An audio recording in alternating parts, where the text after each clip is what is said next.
Odds on this. I mean, it's hard to say. Looking over the player list, you can see it's 4 best of ones, and then followed by a potential ace game. Like, should we get the 2-2 tie? Asura versus Goblin to start things off here. Asura, I know that I've read this name somewhere. SOS fanboy. That's like some guy from Twitch chat. Igers, of course, Australian Terran. He's actually very good. And then Mio Maiko versus Demi Love. We actually had specifically this matchup in the first season of SOTL. I just remember this game for some reason.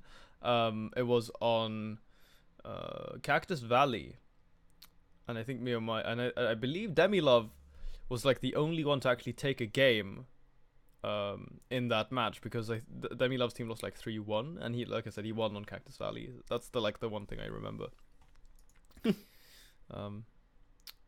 Mio Mike playing.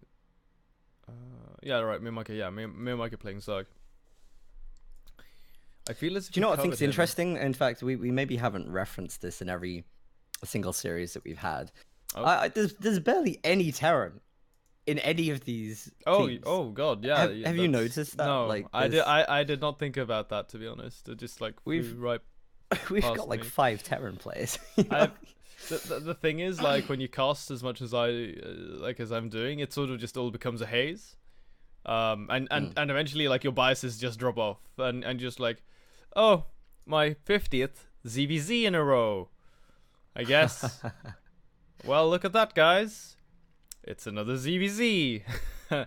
And eventually it will just like, it numbs you get just like completely numb inside, and you're like, yeah, I'll just. You don't even care anymore, do you? I'll just cast anything. Just put me in the chair in front of a game, and I will talk over it for 2 hours, and then I will send you a very, very ridiculously priced invoice. That is how we operate here, guys. I had heard that, actually. No, I'm just screwing with you. Anyway, this is of course the SOTL. The SEA Open Team League. SEA stands for Southeast Asia, which covers a wide array of countries, actually. Now, Southeast Asia has for a very long time, even since the dawn of StarCraft 2, been considered to be, one of the weaker regions, with the exception of Taiwan, I would say. But there's definitely, we've definitely had a couple of people who've, started coming alive. And like I said, watching Jack D. Reaper, the Philippine Terran, that was really cool. Like, I hadn't really seen any Philippine players up until just then, this was like a couple of weeks ago, guys. So, a lot of this is still, an adventure for me, where I get to see new players, new people.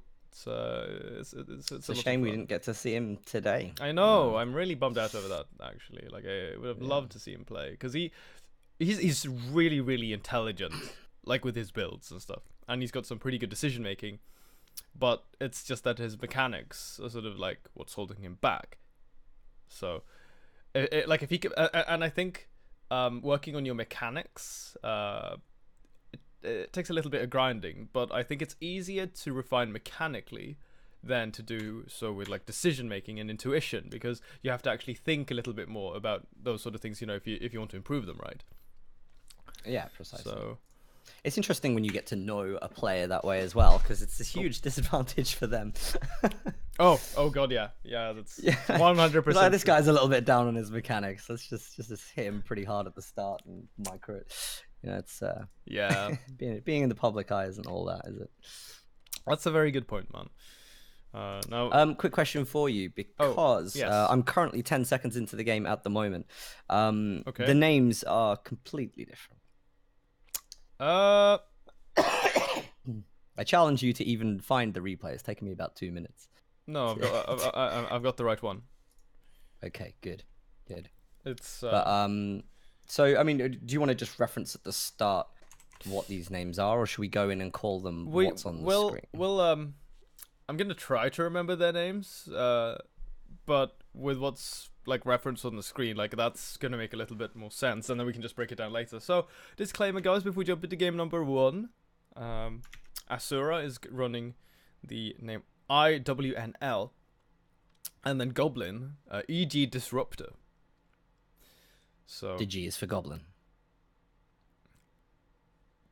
Stormless.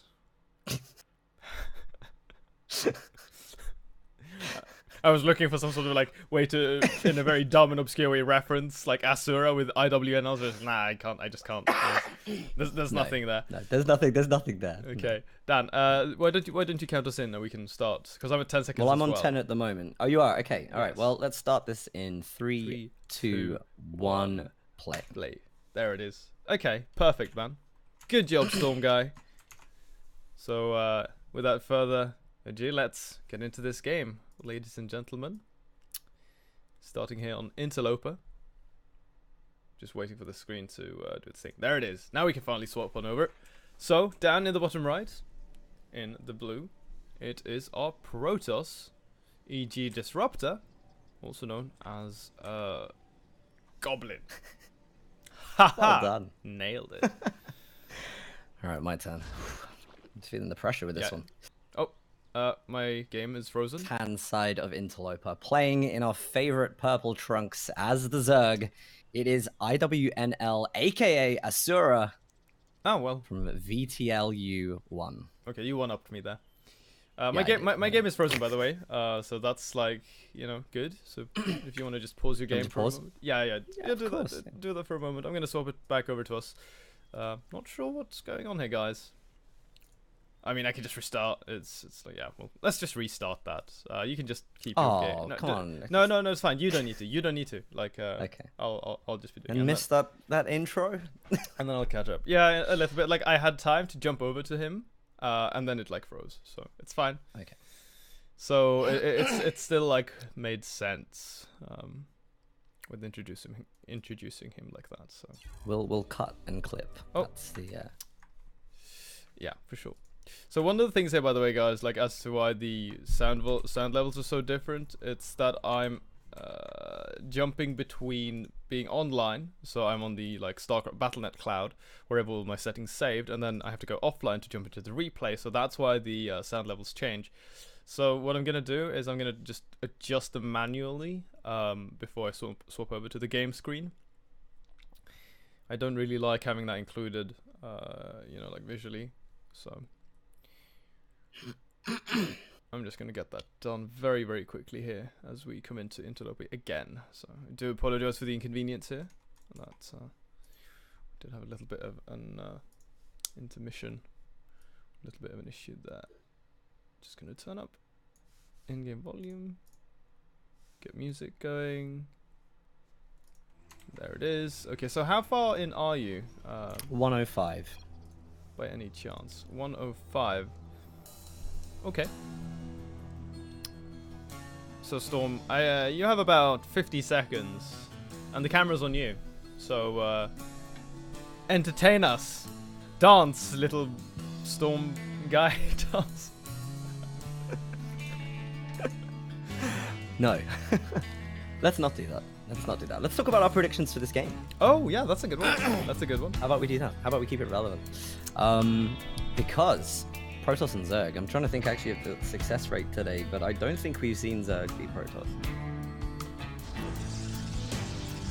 Would I be right in saying that? No. Because I wouldn't be right in saying that. No, because in the previous set on Abyssal Reef, we did see a Zerg victory. So, you were. Do you know what? I remember. Yeah, you're right actually. You were. Wait, what are you? 105? I'm 101, 102, 103, 104, 105, 106, 107. Are we good?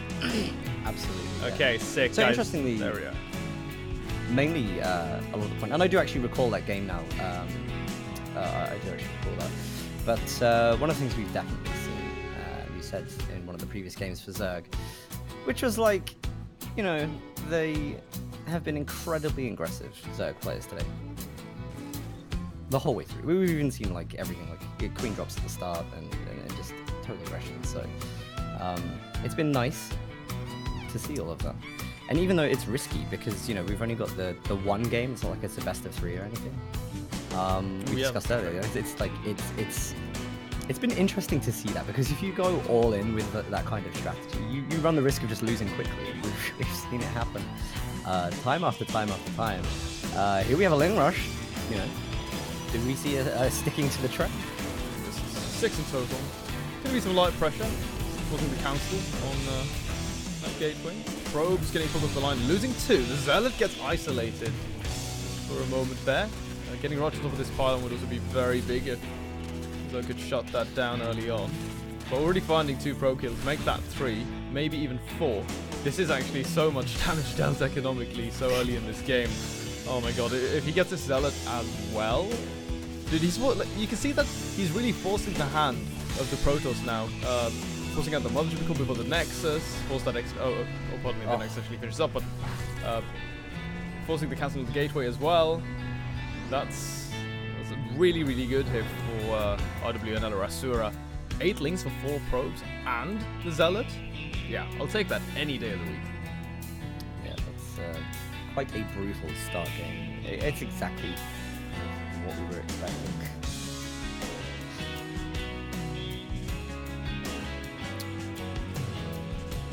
Yeah, the music is actually ridiculously loud, guys.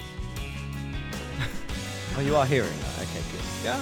Yeah, I just, barely hear you. So I hear you well enough that I can make out what you're saying. I don't know why the music is so loud all of a sudden. Alright, well, a little bit of a counterattack coming in here. We've got a Stalker with the Mothership Core going in. Queen is trying to get back onto the creep so it has a little bit of flexibility to kite in and out of the engagement. Oh. Nice little push with the Lings, but Queen's not quite able to finish the Mothership Core off when the shields went down. That being said, I like what the Protoss is doing here, just kind of being outside the base, stopping expansion, putting a little bit of pressure on whilst he gets back on his feet. And I think that's important because, as we just saw, it's a terrible start game, really, for Goblin. Okay, shaving off any additional links is, of course, very nice because it forces Zerg to remake them.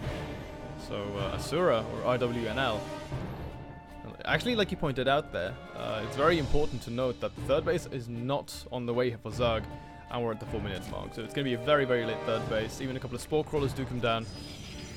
I do think that we haven't seen the Scout come in just yet. But throwing down the Spore Crawlers is further going to slow down the economy here of Zerg. So this is a really good way from Goblins to just sort of get back into it, as you say. Nice little move there. Keeps the Mothership Core alive, brings her out with a recall. Oracle is on the way. As Protoss now, actually feeling very comfortable. Yeah, it's a nice recovery, actually. Good attention with the Mothership Core up there just to try and get as many of the drones down as possible. Will help. Will really, really help. And I'm going to see whether he's going to go for an expansion. I'm actually expecting to see it from Zerg. I think for either player, it would make sense to go for them now. We're at 5 minutes, and that's 4 minutes is kind of. The worry is late. if Zerg doesn't, I mean, they're going to fall pretty behind. And yeah, well, I mean, the same argument can be made for either side, but I do agree with you there that the fact that there's no third and we're at 5 minutes really is, not only does it hurt the economy, but also the production, which is going to be crucial as we enter the mid-game stage here of this map. Because when you're only stuck on 2 hatcheries, you're limited to very, very few lava. So you can't really keep up in terms of Protoss unit production as it starts ramping up. Now, luckily so for Asura, the third base for Protoss is also very late, so he's not going to be falling behind in that regard. They're pretty much equal now, taking the third bases at pretty much the same time. But you will see that as the game goes on, it is going to actually favor Protoss that the third base is late for either side.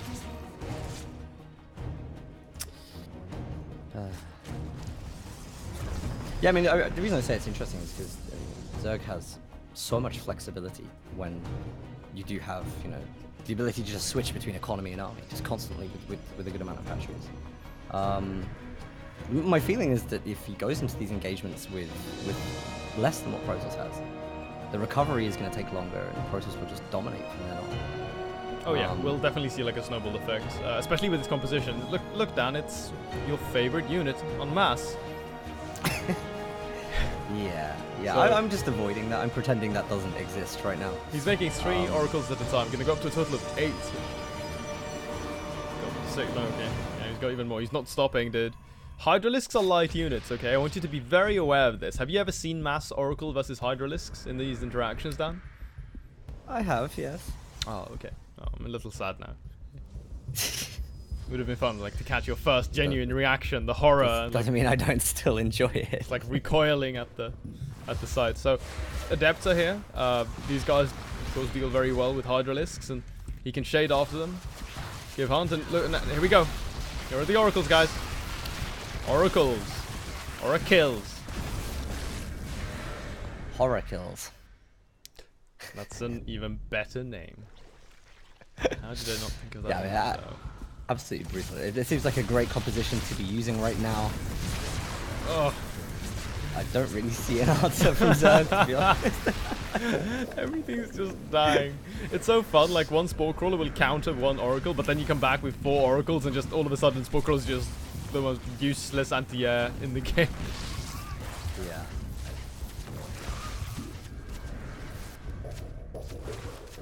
This has been well managed. I mean, to go in and do that kind of damage from the position that we saw in the start game is an excellent recovery. That being said, we have a lot of Ling Hydra moving down the map right now.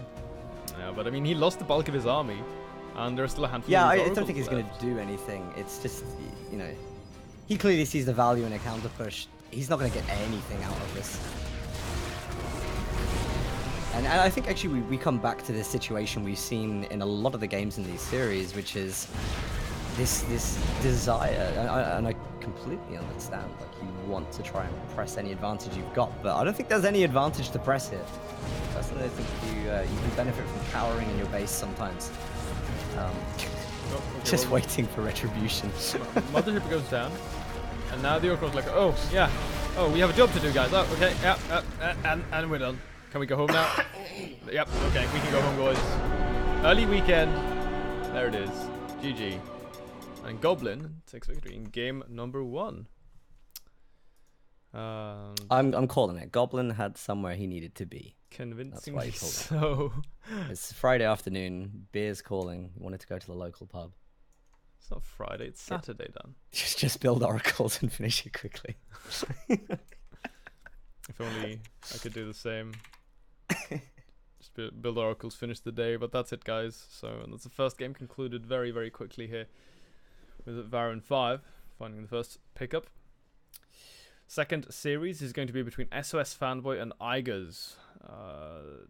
Again, this one to me right off the bat, because I mean, this is simply because I am familiar with Igers and I know how good he is. So I think that again we're looking at a very quick 2-0 advantage here to Varun 5, which could lead into a 3-0. You know, should Demilov, if he's able to overcome Mio Maika in the ZVZ. Wait a moment. Is Igers playing Zerg? Why? Well, that sort of feels different from how I remember Igers. Used to be a Terran.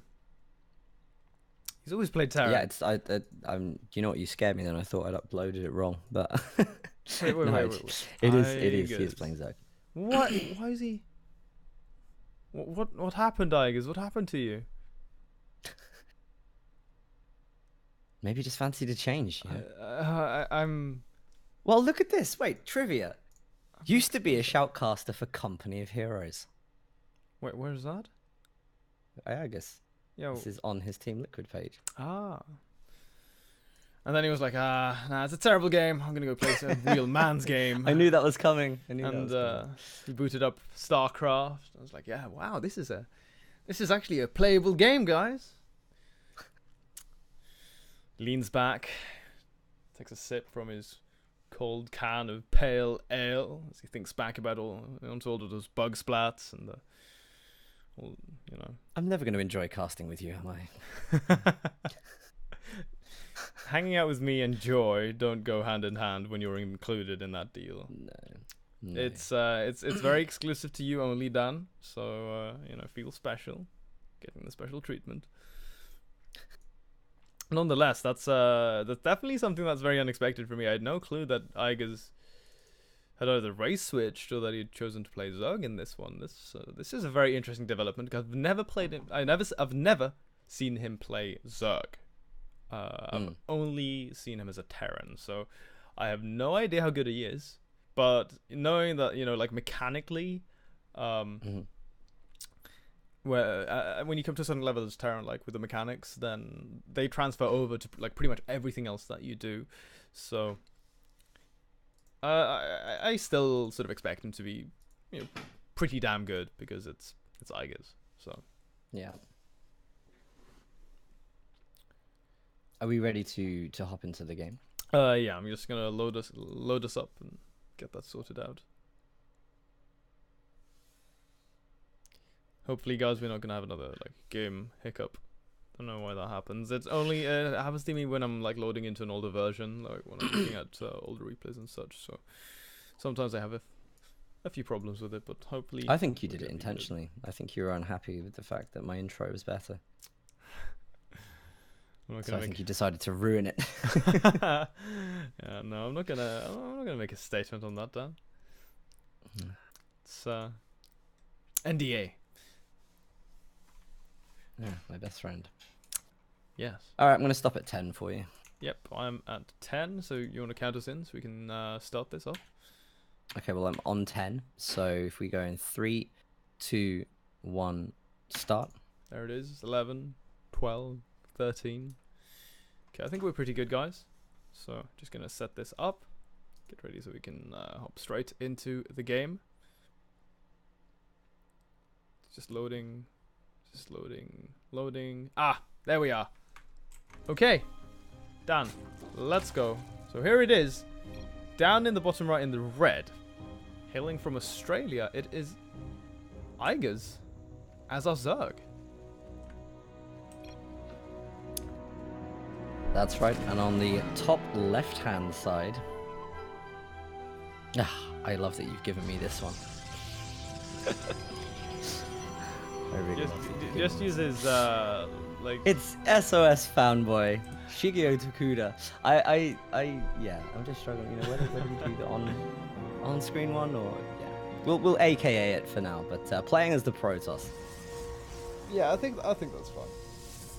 So one thing that I hate, and I'm gonna let all of you guys out there know, if you're a tournament player and you have a stated name on Liquipedia or Team Liquid or whatnot, whatever, you've told me like, yeah, this is who I am, and then you log on and play in the tournament under a different name, then you're not welcome back next time.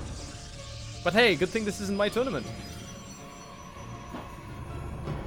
I'm a ruthless admin, Dan. That is for certain. No, I agree. It's incredibly difficult when you, do you know what I mean? When you advertise 2 players playing and it comes up differently. It's very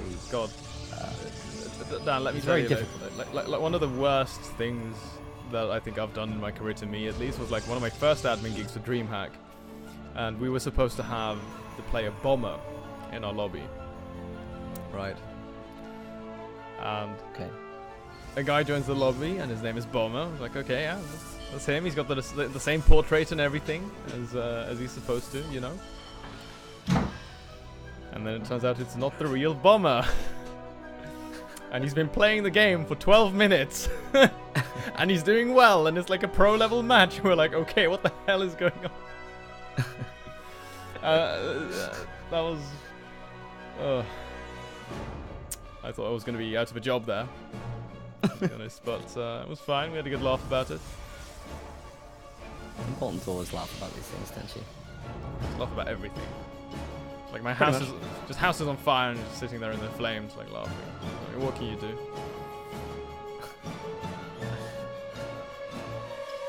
What is it Theoden says? What can man do against such reckless hate, or something like? Well, what's the line in the Two Towers? Why bring up a quote if you don't know what the quote is? I don't remember it exactly. I thought you would, because I know you're like... No, wait, you're a Star Wars guy, right? That's different. Yeah. Give me an appropriate different. Give me an appropriate Star Wars quote for this situation. Do or do not. There is no try. I was expecting like a Jabba the Hutt impression, like... Oh, Bantan Solo, or something like that. You know? Like, and he goes like,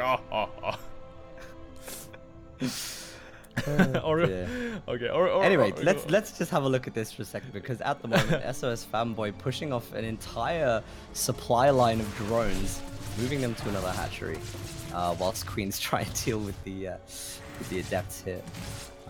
Good early game pressure, keeping things moving around, just reducing time on the supply line. Three drones, it's decent. Yeah, I would say so. I think that any pickup for nothing is decent. Yeah, well, I mean, he lost the adept, so yeah.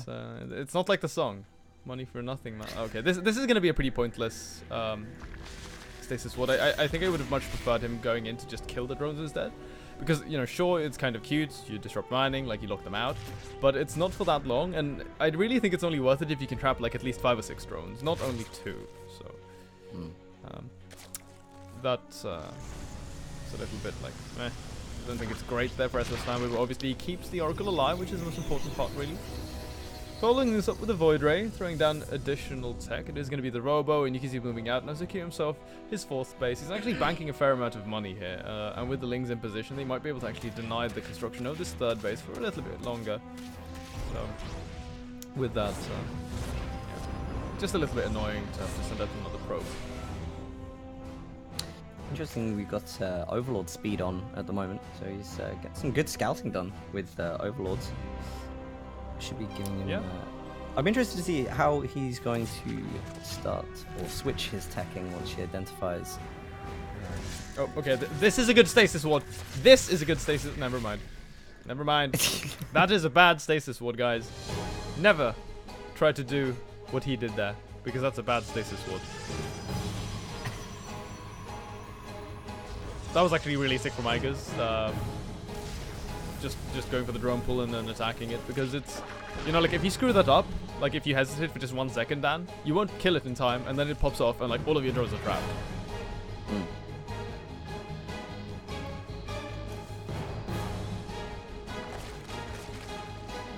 It's a very quiet game, Tension. This is the most timid Zerg player we've seen today. Which I find to be very interesting, right? Because Igers has always been a guy who known for having like very strong mid-game timings as Terra, and obviously the tempo's a little bit different when playing Zerg, but still, this is a bit of an interesting stasis already. You can see that he's actually trapped these eggs,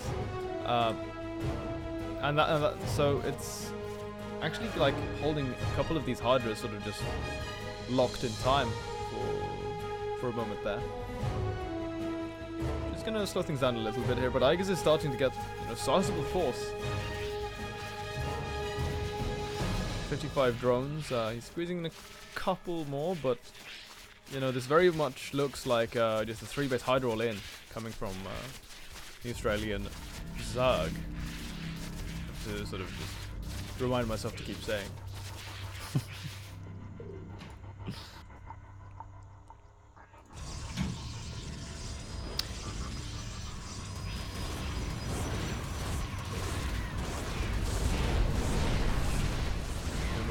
Sorry, dude, you have to excuse me. I'm struggling to hold the coughs back here. Ah, no worries, dude. No worries. So Dan has had a terrible chest infection.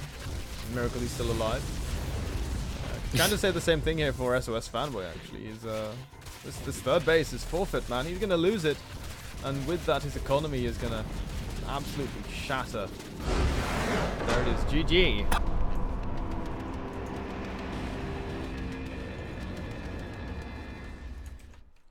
So Igers ends up just with a really, really straightforward victory there. Nothing complicated, nothing fancy. Just down and dirty, very gritty. And that means I have a very quick 2-0 here for Varun 5. Now, don't worry about it, dude. It's we all have sympathy. We can all relate to something like that, so there it is, guys. You can see 2-0 advantage now for Varun 5. We might just have another one of those quick 3-0s, which is, of course, very unfortunate if that is to be the case. Because that means that every single one... I'd be upset if we see another one, too. Yeah, because that would have been like every single one out of all the 4 series is 3-0. Yeah, and don't get me wrong. Like I've seen that. I've hosted tournaments that have had that the whole way through. Yeah, same. It's really uninteresting, to be honest. Yeah, I know. Don't get me wrong. Like some of the games individually can probably be quite interesting and can be competitive. You know, like we can't ignore that fact. But if it is going to be like, if you get those clean like 2-0s, 3-0s like all the time, then it's like sort of falls off. You know, you feel me? A little. So the next game we have Mayo Micah and Demilove. ZVZ. The ZVZ we had earlier was I'm trying to recall what happened in that. You mean in the It was a quick game. It was a quick game actually. The previous set? Yeah, because we were talking about how ZVZs can go on and on. I mean, we were talking about the mechanics of. We had 2 ZVZs at the very start of the day, right? Now the names of the players escapes me, but it was the 21-minute like Mech Depot game, which actually turned out to be very good. Like Road Ravager, you saw Infestors, so it turned out to be like it went into an extended game, which was quite interesting actually. It was a very even game for, you know, the most part. I think that was Kiwi versus yours. Actually, yes, that's the one. Mighty Kiwi versus yours. 1F Pro versus SYF. You're absolutely right. So next one coming up in this series, it's gonna be me and Micah versus Demilode, like you said, another ZVZ. But before that, I'm just gonna throw it over to a very, very quick break because of something is apparently going on in my house, which is something I have no idea. There's like some banging. I could do with a 5-minute coughing break as well. So, yeah, okay. I think that's fair. So we're just going to take a very quick break here, guys. And with that, we'll come back with me and Micah versus Demilove after this. So stay tuned, and we'll be with you in a moment.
Hello, friends, and welcome back to the SOTL Season 2, where we are going to watch some more StarCraft 2 action.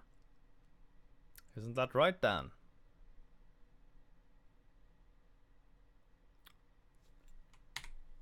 Ah, yes. I forgot to unmute Discord. Hello, Stormless. We're going to watch some StarCraft, isn't that right? Thanks for the warning. Good thing you weren't doing anything, like, incriminating on camera. Good thing. Yeah. I'm glad that you're such a... That was all done like 2 minutes ago, you know. Oh, okay. Phew, that was close. That's like when I wasn't paying attention. So, okay, so apparently, like, one of our neighbors were, like, throwing apples at one of our doors for some reason. So I had to go tell them to bugger off. That's apparently a thing that happens. I don't know why, but It's a Swedish general problem in neighborhoods. Fruit throwers, bastards. Yeah, no, that was just like a really weird situation that I never sort of expected to, you know, like walk into. Anyway, it has been resolved, you could say. They won't be bothering me anymore. I see what you're doing. Now, anyway, next game coming up, it is going to be me and Micah versus Demi. I'm sorry, guys. It's I guess the drawback is like when you put Dan and myself like in the same call, we have so many like really dumb in-house jokes between one another that they always come up in daily conversation. So yeah, it's difficult because nearly every other thing you say is some kind of joke reference. I know no one else is gonna get it, so I just breeze over it. Like, let's just ignore this. But yeah. No, you jump onto that, man. Like a lot of the time, you can't resist. So sometimes I can't help myself. It's true. But, sometimes the opportunity is just like, well, it's just way too good of a moment. So has to pounce on that one. But yeah, so let's load into our games, man. So I'm 10 seconds in, so yeah, count me in when you're coming up. Yeah, I will do that. Now this is going to be a pretty interesting game. It's going to be Mech Depot. Mech Depot? Depot? Say depot, I think. Mech Depot. Sounds nicer. Alright, I can do that. 7, 8, 9, 10, 11, 12. Are we Gucci? On the point, precisely. Wow, look at that. Right, so I do believe that it is actually let's see, I've got that right. Yeah, okay, got it right. So guys, we're gonna jump into this game. There's a slight delay until the game actually like loads up, so I can't switch scenes right away because then that would leave you guys with a black screen. So okay, it's actually taking age. It hasn't frozen, so we're good, I believe. Yeah, okay. Nice, perfect. We're good, guys. We are good. There. What time are you on, by the way, Dan? I just want to double check. 1 minute. 1 minute. Because I had to change a few things. So if you just pause wherever you are, and I'll count you in. 55. 56. Okay, you're at 105. Right. Okay, so I'm gonna catch out in about 5 seconds. So that's 1 second, 2, 3, 4, 5, 6. There it is. On point. Right. So anyway, up in the top right here, guys, in the green, it is gonna be Demi Love. He only needs to win one more game for his team. That's right. And in the bottom left of Mech Depot, we have Micah, who is looking to take it back. And do you know what? I'm just observing something about his name, which is 1F Pro. But he's not on the 1F Pro gaming team. He's actually on VLT United 1. So perhaps some kind of trade has gone on. Yeah, I was thinking some kind of about player that. signing, you know. Like, because we saw that previously as well in the other series. with not this, not the one with the Eigers, but I believe like in the last series that we had before this one starting. We had freedom. Oh yeah, exactly. Like from Psystorm, which was very unexpected actually. Big surprise there. But again, you know, I'm kind of like, hey, why is Eigers playing Zerg? It was kind of cool to see. But hey, about this game, openings here are not too different in terms of the end result here. What me and Mike also be doing now is, you know, try to shave off a couple of drones here. He forces to cancel a spine, isolates one worker, which is very nice. Just get that down. But obviously, he would have liked to get a little bit. The difference has been the gas, really. Neither of them went spawning pool. They both went early hatchery. Oh, sorry, one of them did go spawning pool. Sorry. But I mean, Demi was straight into the hatchery before anything. Yeah. So these are pretty much the two like these are two very standard builds, and the interaction is, you know, two sides to the same coin really. The Queen's on hold position on the ramp here, very nice from Demilove. Me and Micah sending a few more lings over. Demilove right now, he's just waiting for his own lings to pop before he can go down and start engaging. Shooting his own overlord there for a moment. You don't want to pop that guy. 3 queens now on the field, so I think that Demilove has got enough here to just hold this off. He's even putting a couple of lings on hold position on the ramp, so that's really nice. I do like that.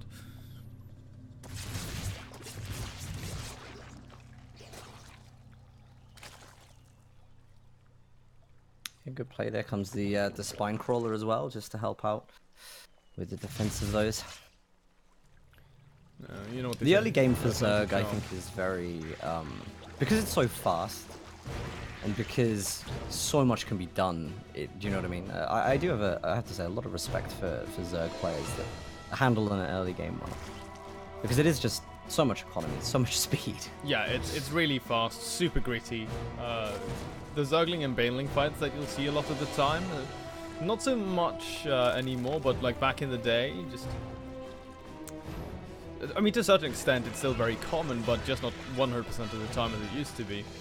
They had these like Zergling and Baneling fights that would last for, you know, 5 or 6 minutes. And imagine, you know, keeping up with the micro, the injecting, the making units correctly, squeezing in drones whenever you can, because whatever little, you know, economical lead that you can grab yourself, like you really want to emphasize, right? So it's really tough. Now, the Link's coming towards the main. The Queen is in a very good position here, sort of pinned between the spawning pool and the hatchery.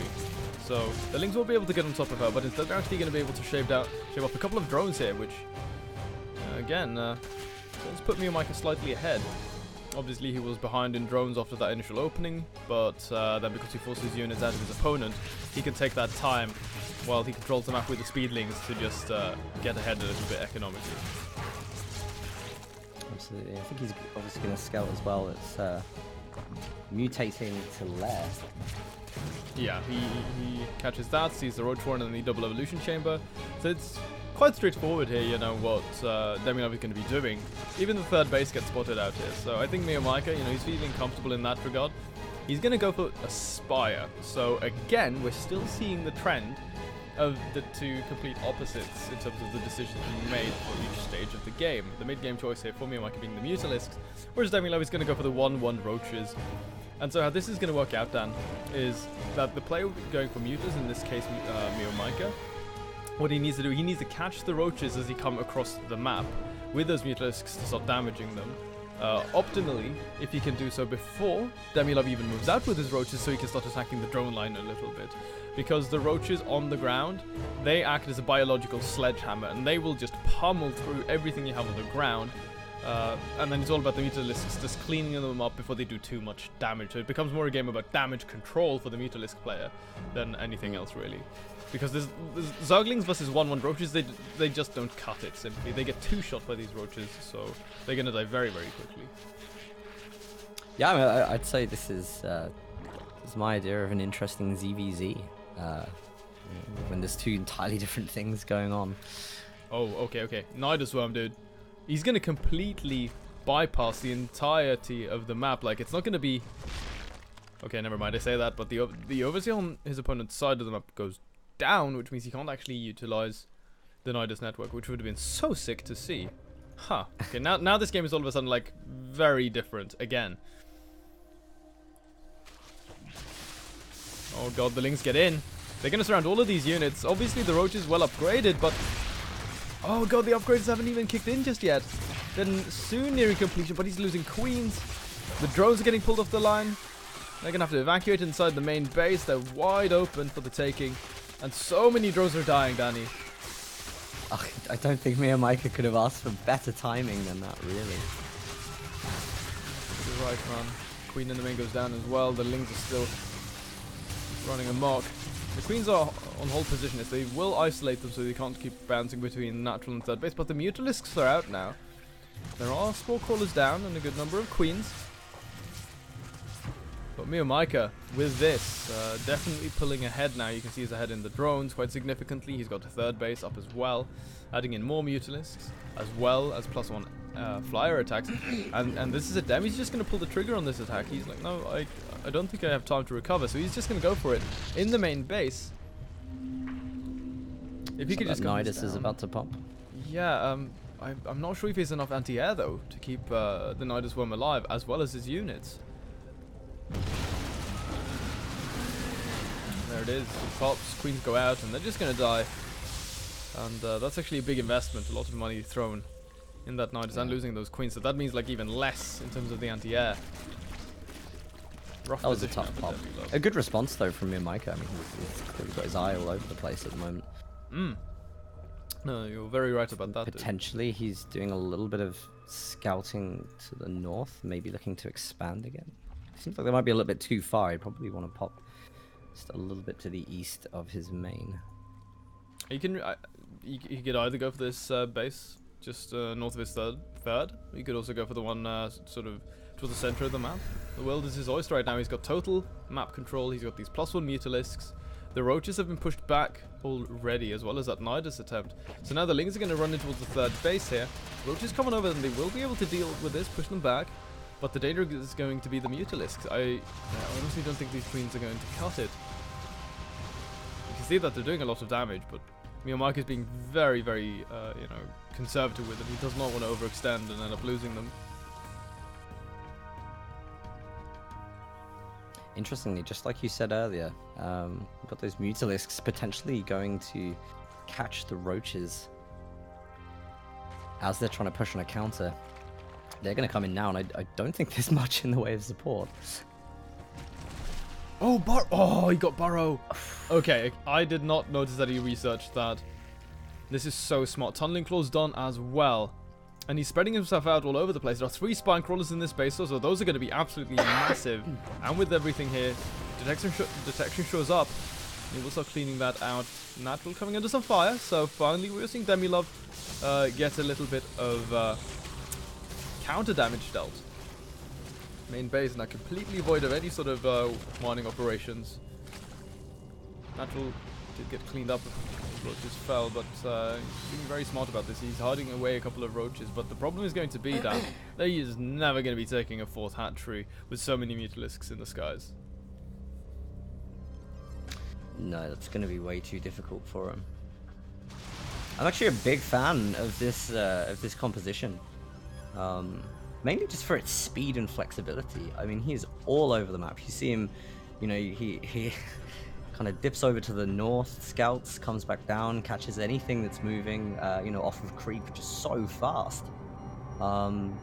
And he really isn't losing much. I think, you know, he's able to just kite often every time he perceives a threat, like he can just get out quickly. Bar now. He's just going to dive on top of this, dude. All of these Queens are dying so quickly. He's fighting under 2 Spore Crawlers in range, but I think that there are enough Mutalisks, so he will actually... Dude, he's just diving the Spore Crawlers, absolute madman, and he's losing so many Mutas, but he's doing enough damage that at the end of the day, it's going to be worth it. Now he's getting on top of the drones. Oh man, that's a big fungal. If only he had some way to follow that up with. That is so unfortunate right there. You know, that could have actually just ended the game. But Micah will stay on top of it. And with that, doubling his opponent is applied. Demi taps out. And Micah secures the first point on the board for his team. making this series competitive finally. Yeah, I think we should give congratulations for one of the teams that has denied the 3-0. But yeah, a very good game. I think he made a good decision there. Like, he clearly just analyzed that he had way more. And we were saying this earlier, you know, like the ZVZs can sometimes become quantity over quality, right? And I think that was that. I think that was that assessment right there. Was that? Do you know what? It doesn't matter if you have units that counter me. I've got way more. Yeah, you just overwhelmed them. It's always so scary though, like with spore crawlers, because you'll be like, yeah, you know, I can dive onto this, and you go in, and they're like, okay, my stuff is dying. Like, oh god, it's dying so quickly, and then yeah, you know, you instant regret. But hey, you know, I'm just happy that we're not getting this 3-0 as we've had throughout the day for everything else. So that's very nice, I must say. Wow. Are you holding really, up there, really big guy? struggling not to cough. Yeah.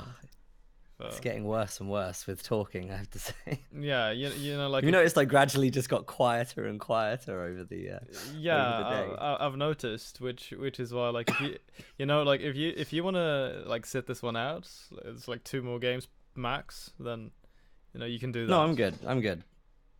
I'll still hang around. Because sure. I don't want you to overexert yourself and, you know, I'm fine. Die on air. When we're offline, then that's fine, but not like this. You know? I don't think it's that bad. Okay. That's then I would say that is fair. Okay, let's see here. Game number 4. Okay, we actually do have a game number 4 coming up, so that feels so weird to say, like, oh guys, we're done. 3 games, yay. Not the case for this one. Feels good, man. Well, it's been a shame because in every series so far, we've had to not see some of the play. I mean, like, we were talking about how this tournament is so, it's like a really nice opportunity. Do you know what I mean? For like just players from all over the world who aren't necessarily like full limelight all the time to get like really, really good exposure and everything else. But some of those players have been cut because of the 3-0s, and it's been like, Yeah, I know. But, so we haven't seen the full extent of like what they can actually be, what they can actually bring to the table. No, you're right about that. But that leaves some good surprises for the future weeks and everything. So you know, it's in a way the teams haven't shown their full hands, and I think that's yeah, sure. I think that's a point in itself. I can sort of get behind that statement. Now let's see. I'm gonna go up to 10 seconds here, like always. Have you loaded in? I'm just doing it right now. Okay, so I'm paused at 10, so you're just gonna have to like count in, and then I'll jump on you. Yep, no worries. So just stand by, and then all of you guys also, please stand by for a moment. I'm so sad there's no Terran in this series. Don't worry about it, man. There are gonna be plenty of Terrans out there. You'll get your fix. Just 6, 7, 8, 9, 10, 11, 12, 13. Okay. All good? I do think so, guys. So with that said, we're gonna go into this one. Okay, the music is super loud. Hold on. Screw it. I just remember that, like, whenever I bring up the menu, it actually pauses the game, so I'm probably like a second behind you now, but hey, whatever. Here we are, guys, in the 1 o'clock position. It is going to be the Red Zug here on Catalina. Hunter XX. Playing for VTL United 1.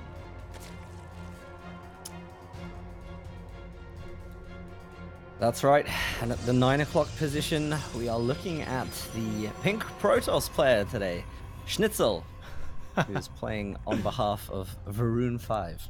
That's such a cute name. And I mean, like, I have to say again, Varun 5, just 10 out of 10. Best display picture, you know, I for know, any it's so team. funny, man. It just caught me so off guard, Tenchi. Can't stop talking about it. It's good.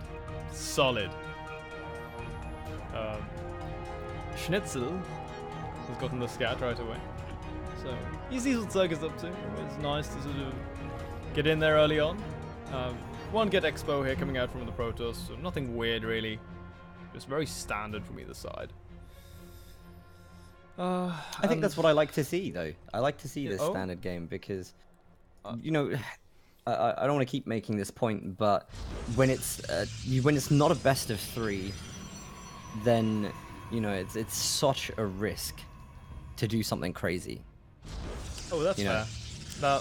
Yeah, I can get behind that actually. Like I definitely agree with you there in that regard. Yeah, and in a way, it's like, you know, I kind of respect in a way that if you're gonna play that standard, if you're gonna play something that is like, do you know what? Like, I'm gonna be able to handle different things, and I'm not gonna When put you all were my a eggs in one kid, basket. Dan, did you ever do this like no attack before like 20 minutes in the game, like in StarCraft or like Age of Empires or anything like that? I never did. No. No? 'Cause that was like a big thing for me and my friends. I think actually there was a I can't remember which game it was. There was a mode where you could basically just like install. It may be Age of Empires actually, just like an invisible wall through the center of the map. It could have been what's the game? There's one where basically you a bit like Age of Empires. You cannot attack for like 50 minutes. I did that, but I didn't want to do that. I wanted to be aggressive. Yeah, that's kind of what we might be getting here, you know, like no attack before the first 5 minutes or so. We're not even seeing the adepts really coming out here from Schnitzel. We have seen the double adept opening here for Protoss into a Stargate follow-up. Proved to be very potent. You know, we've seen 2 adepts sometimes traded out, sometimes not traded out, but you know they get like between 3 and 5 drones, and that's enough damage really for them to be paying off. Not going to be the case here though, as the first Oracle is on the way for Schnitzel. Schnitzel. I don't know, I just like Say the it name. without the German accent, I dare you. I can't. Schnitzel. Komm, It's Schnitzel. German, not camp.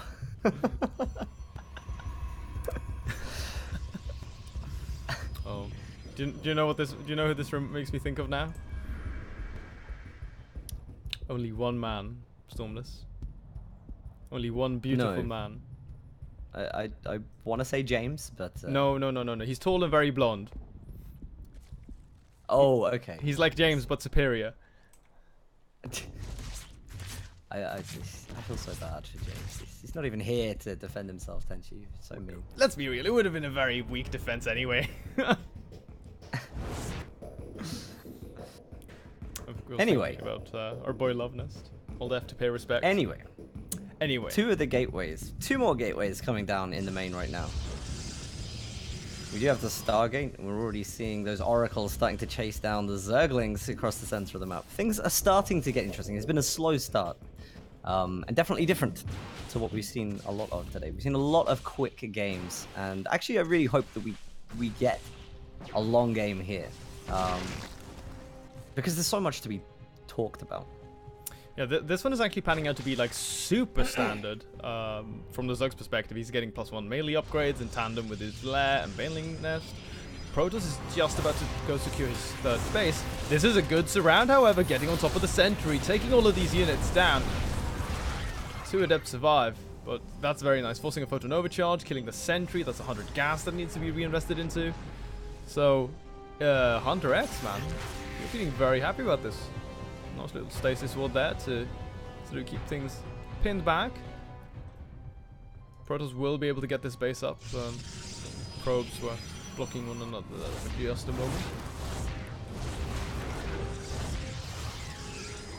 Yeah, good aggression, definitely being well managed at this point. A little bit Zerg for attacking at the moment. Hunter X just now setting up to go straight in towards the Hydra Den. He's at around 50 drones. He's taking his 5th gas as well. See if he decides to stick around 55, even throwing down a macro hatchery.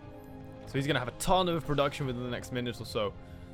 And he could very well just power up onto like 65 drones and just a churning constant hydroling. Try to break down the Protoss off the back of these 3 bases. I really doubt that we are gonna see you know, him committing to going in towards a longer game here. He is taking the 4th base, but right now, I'm just really liking what the Zug is doing. He's setting himself up perfectly economically, getting the macro hatch as well, so he has the appropriate levels of production. Gets a cancel on the Protoss 3rd base. This is perfect for Hunter X, dude. This is like the optimal game that we're seeing out of him right now. I think he's playing amazingly. Like the aggression on that Nexus, I mean, to take that down, he's bringing up his 4th hatchery and is just going to explode in economy, but he's already got answers on the field for the Oracles. Do you know what I mean? He's already got a lot of the counters in place for... Okay, just retag. No, you're right. Yeah, and he hasn't even lost any substantial drone numbers, because we've seen that in the past here today. Just Zugs fall apart completely to the Adepts and the Oracles, but Hunter X, he's not really taken any damage whatsoever. No, he hasn't. And I'm surprised also that these Overlords haven't been attempted to be dealt with yet.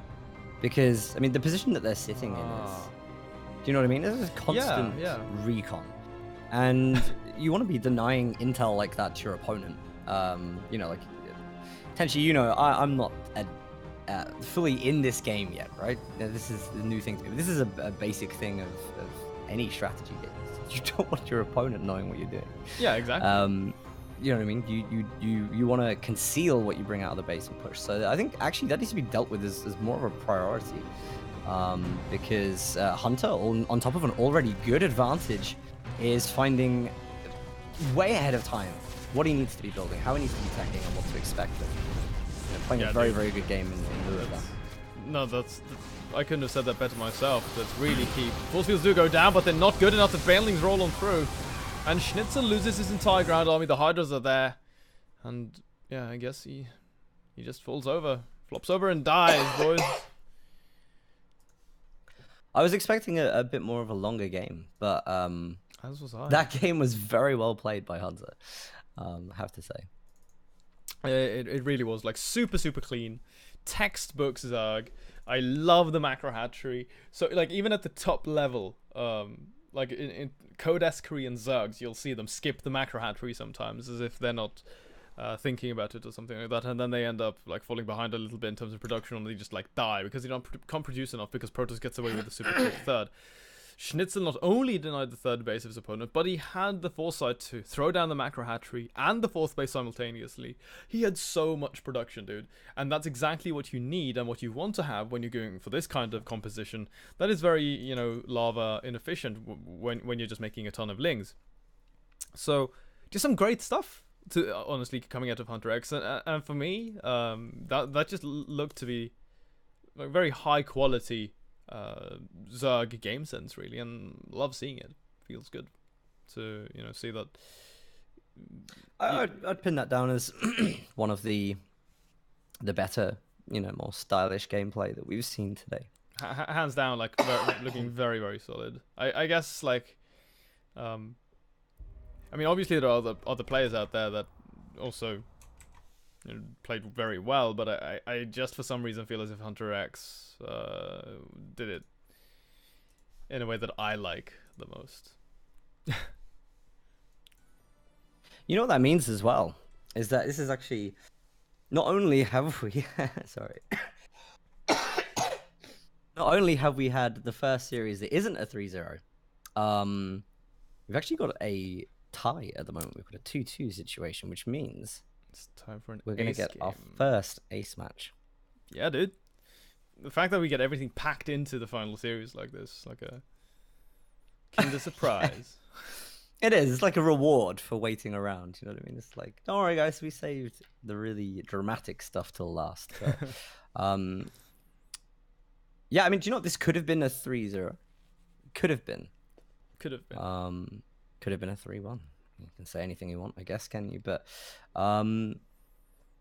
the Vietnamese team have done well here, and we're gonna go to a fifth game. And these guys, VTL United, both 1 and 2, claiming the only Vietnamese competitive team in StarCraft. I kind of want to see them win. Is that biased? Am I allowed to be biased? Yeah, absolutely. I absolutely think you're allowed to be biased. Anyone who I love Varun 5. I think they got the best profile picture ever. But it's so sick. Like sweet. If this was like a team profile picture or like team logo competition, they would have won, like hands down. Like you'd have 3 judges holding up those little like placards with a 10 on it. The moment they get out on the ice. I might have one of those. Do you actually? No. I used to have like a couple of these. What do you call them? These like cardboard signs that you'd see in the crowd at like events. That you could. Oh, okay. What do you call them? Had a couple of those like lying around, but because I want to get up, like go and draw 10 on it, like sit with it here. We are going to go into the 5th ace game, like you say, though. It's going to be a regame, actually, versus Demi and Mio Micah. So let's see if Demi can get his revenge, or if Mio Micah is going to topple him once more. So let's load into that one. See what map it's going to be as well. This is quite interesting, actually. I can tell you what map it's going to be if you'd like. Mech Depot. For those people who are paying attention to what the ace match will be on Team Liquid, it's going to be Odyssey. Odyssey? Yeah. Oh. By the way, guys, I can't actually live update the names and all the icons and stuff like that, and I guess I kind of screwed up and didn't ask for all the assets in time. Now that being said, it is what it is, and I'm actually genuinely excited about this game now because I love a little bit of when you get to regame like this. So we're gonna get ready for this. Absolutely, this is Demi's chance to regain some pride, his honor as well. Like not only that, but the victory of his team hangs on him. There's a lot of pressure. That's for sure, man. Have you loaded in, by the way? I am. I'm 10 seconds currently. I'm also 10 seconds. So we're gonna count. We're gonna count down. So you can actually count us down, dude. I don't know if I have the breath. Okay, I'll do it. 3, 2, 1, go. There it is. Nice. All right. So music, extremely loud and overpowering, but that's exactly what we need. If we could play Duel of Fates for this entire map, that would be perfect. In the top left, guys. Can he swing back? Can he claim his revenge? He is the Obi-Wan of the Zerg race. It is Demi. This almost sounds like Duel of Fates for a moment there. On the bottom right-hand side of Odyssey, our ace match map, we have Mio Micah playing as the Zerg. Mio Micah, of course, already has taken a game from Demi earlier on in this series, so this is an interesting match right now. Wait, and yes. Can I play Duel of Fates right now? Oh, really? Do you really need to commit to this joke? I'm sorry. I would love it though. But there's like a choir in the music, so it's almost like Duel of Fates right now. It's not enough for everyone to imagine it, is it? Like, it has to be done. You're the host. I am the host. I have the power, guys. Why are you asking? It's unlike you to ask. Hold on. No, I'm doing it. Hold on. This is going to pause. Nah, you don't. You don't need to pause, Stormless. The links are coming out. This is going to be perfect. Duel of Fates. Get ready, guys.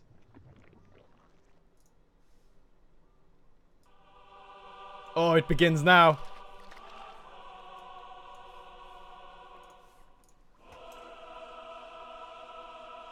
Oh, dude, this is so dramatic with the links coming across the map. Yeah, you see, I actually can't hear your music, so it's a bit anticlimactic for me, but sorry. I'll imagine it. I'll imagine it's going on. Anyway, unprotected hatchery, Ling's going in. What do we have to defend here? See a couple of morphs coming in, but it looks already like some sizable damage will be done to that hatchery. Ling's getting chased off by Miomaika. This is not the start that we want for Demi, who had a similar issue, I believe, in the previous matchup that these guys had together. Yeah, he's pulled the drones now. More lings are popping out. The queen here as well. This is what cements the defense. He needs to bring down the spine crawler, though. Mind you that there's no speed. Oh, surrounds the queen. This is a really nice pick off here for Miomaika. Oh, does not bode well here for Demi. Queen from the main comes down as well. The music intensifies. I'm actually getting chills. This is so good. Oh, the drama. I wish you could take part in this, Stormless. You would love it. I'll watch the replay. The Baneling nests as well for either side, starting at the same time. But speed is such a great advantage. And losing that second queen, Dan, it's really, really big. Because this means that Demi is going to be struggling in terms of controlling the ramp. Absolutely, yeah. And a difficult situation. But, you know, at least with the spawn crawler, spine crawler, and having the Lynx Queen there. Like, I don't think... It's not like he's going to get rushed through into the main. I think he can hold it. I'm confident. Yeah, the spine is very important.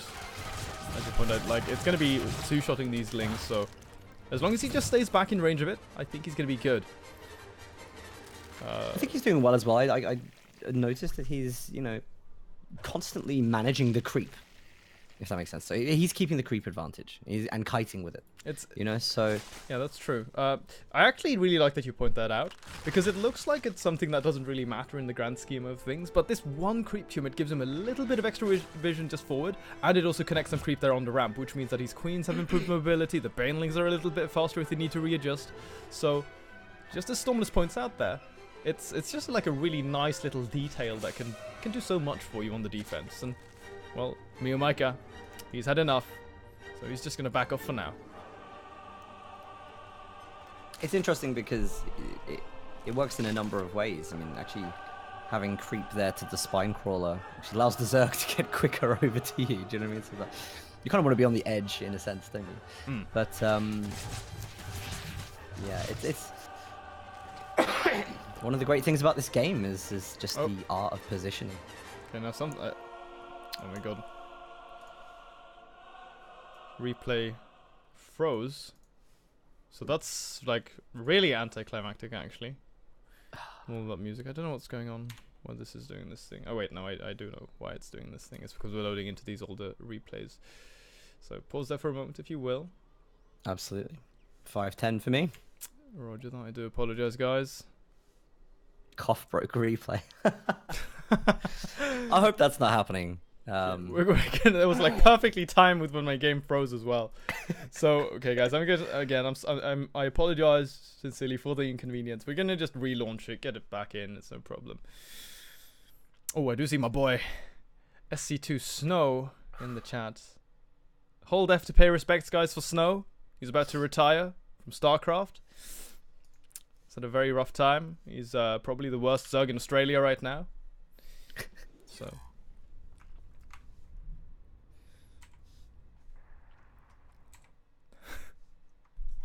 Okay, we're just gonna set this back up. I feel like I should apologize, by the way, because I'm currently suffering from a chest infection, and it's been a nightmare to get rid of. Yeah, no, don't apologize, man. Like, the thing is, like, when you're sick, then you're just sick. Like, there's not a lot you can do, right? It's, absolutely no, but I mean, you're quite powerless in this kind of situation. Like, I genuinely feel bad for you, which is extremely rare. Thanks, Tenchi. Nice. Got you, man. Well, whilst we have a little bit of downtime, and for people who are here on the stream at the moment, just while we wait for Tenchi, a couple of things is, one, I just wanted to say personal thank you to SSAC for inviting me to cast with you, Tenchi, because as you guys know, this is my first casting of StarCraft. I am getting officially, yeah, I'm getting into the game and getting more and more serious about, you know, involvement.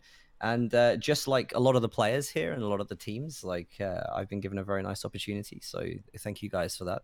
Secondly is also to Dank Shrine, who have been benefactors to this event. big benefactors. And once again, as I said, SSAC are very, very grateful to Dank Shrine. So if you want to listen to some SE2 podcasts, you can check out Dank Shrine on the link that I'm about to post in the chat just now. Even if you just give them a follow or a subscribe on YouTube, that's one way of supporting this event on behalf of the organizers, and would be greatly appreciated.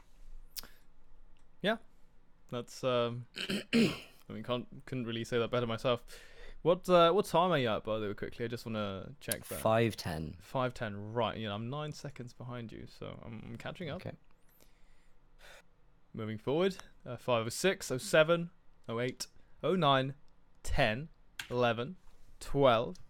So we can swing back into this one finally, guys. Again, I'm just gonna wait out the black screen for a moment, because I don't know why it's being a little bit finicky with me. There it is. Now we're back in. I can start swapping things around a little bit there, but we are at a 2-2 current situation right now. And at the end of the day, good deflection here from Demi. And he's now setting things up. He's got +1 on the way. Lair, I do believe, is coming through as well. So he's going to be able to get Glider Reconstitution very quickly. He could line this into a +1 Roach timing if he wants to. But right now, he's got a fair amount of Lings on the map. If he goes and pressures this third base of his opponent.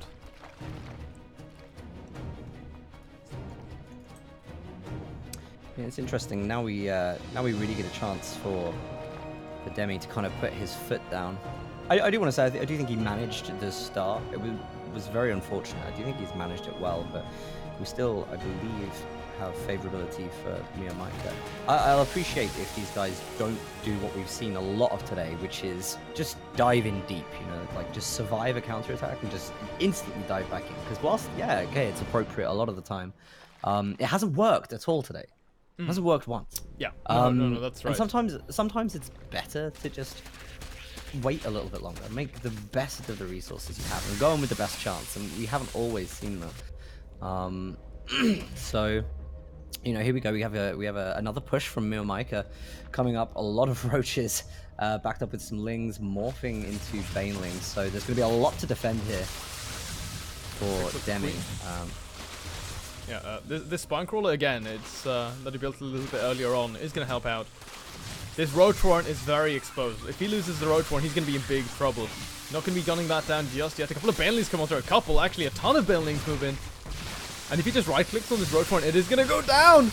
Oh, it falls right before Roach Speed finishes up. They fight with equal upgrades. But Demi has got such an advantage. The defender's advantage here, fighting on his home turf, is really helping him. But he needs to get that Roach Warren back up.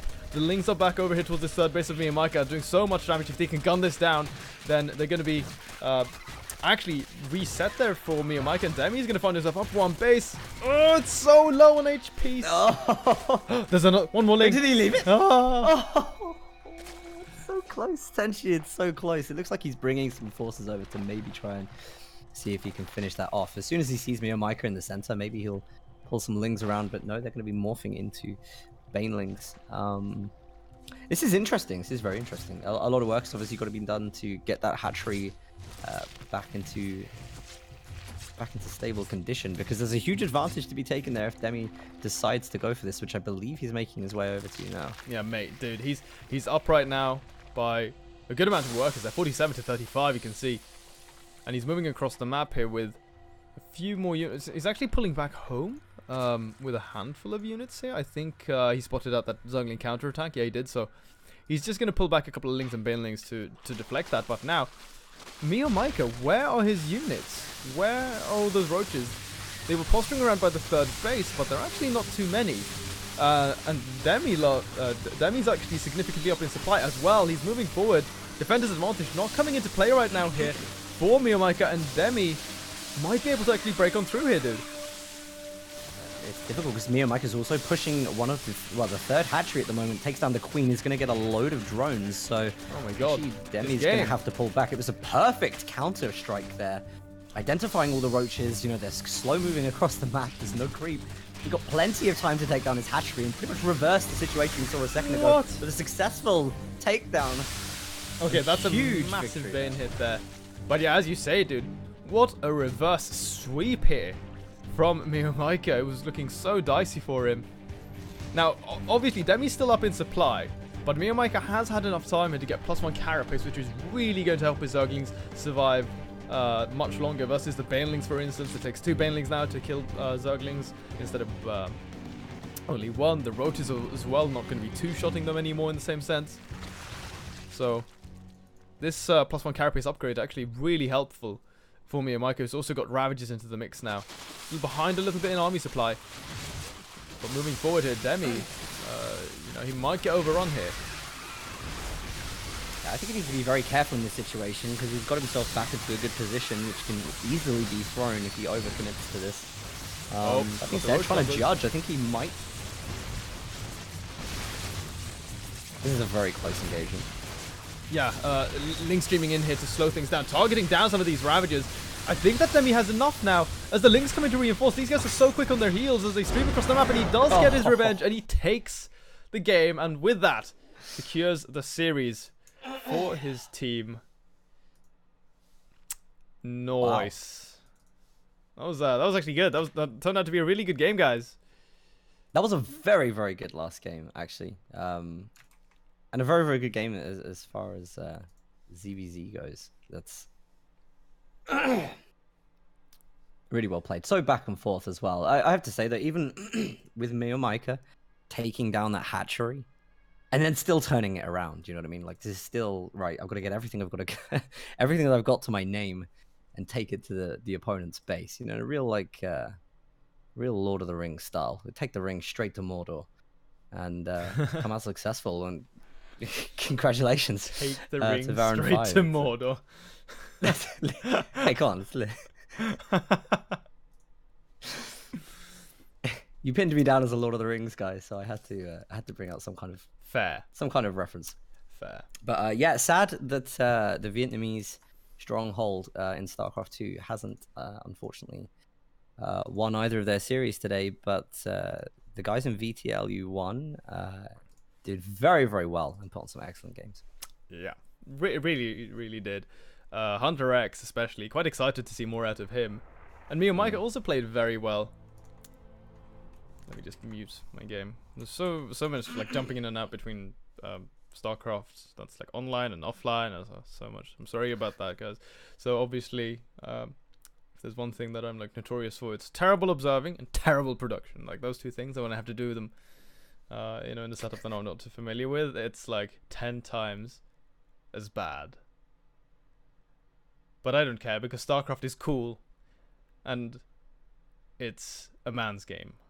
So we're very passionate here. Actually, like the last series though, I was a little bit disappointed initially with how the day started, but this one, you know, ending it on a high note like this, going all the way into the ace game, pretty damn good. It's got progressively better. Yeah, and I think that this sort of sets the tone for what the rest of the season what we can come to expect from that, as it's going to be narrowing down, you know, eventually as we go into the playoffs, and hopefully. I just think looking around because, you know, we had a little look at some of the players earlier. So like one of them, we were looking at Pepe and actually seeing that Pepe, you know, during some of his events that he's played up against Sayagas and Crimson